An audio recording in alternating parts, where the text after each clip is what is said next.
നമ്മുടെ UDF കണ്ട ഇരിക്കുന്നത് കണ്ട ടീം UDF ആണ്. ടീം UDF അസംബ്ലിയിൽ ഞങ്ങളോട് ചോദിക്കും മന്ത്രിമാര്, ഇതെന്താ പല പാർട്ടിയല്ലേ? പക്ഷെ ഒരു പാർട്ടി പോലെയാണല്ലോ. ഒരു പാർട്ടി പോലെയാണ് ഇപ്പൊ UDF. ഒരു പാർട്ടി. നിലമ്പൂർ ഇലക്ഷനിൽ എന്നോട് ചോദിച്ചു എല്ലാവരും, ഇതെന്താ ഒറ്റ പാർട്ടിയാണോ UDF? ഇന്ത്യയിലെ മുഴുവൻ മുന്നണി സംവിധാനങ്ങൾക്ക് മാതൃകയാണ് നമ്മുടെ ടീം UDF. ആ ടീം UDF 100-ലധികം സീറ്റുമായി അധികാരത്തിലേക്ക് തിരിച്ചു വരുമ്പോൾ നമുക്കതിന് എറണാകുളം ജില്ലക്കാർ, ഇപ്പൊ ഞാൻ എറണാകുളം ജില്ലക്കാരാണ്, രമേശയ്ക്ക് ഇരിക്കുന്നതുകൊണ്ട് ഞാൻ പ്രേമചന്ദ്രനുണ്ട്, മോൻസ് ഉണ്ട്, ഷാനി മോളുണ്ട്, ഫ്രാൻസിസ് ജോർജ് ഉണ്ട്, അവരൊക്കെ ഇരിക്കും, CP ജോൺ ഉണ്ട്, ഇവരെല്ലാവരും ഇരിക്കുന്നുണ്ട്.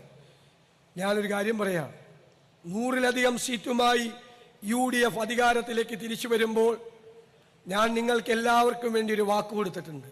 എറണാകുളം ജില്ലയിലെ 14-ൽ 14 സീറ്റും നമ്മൾ വാങ്ങിച്ചത്.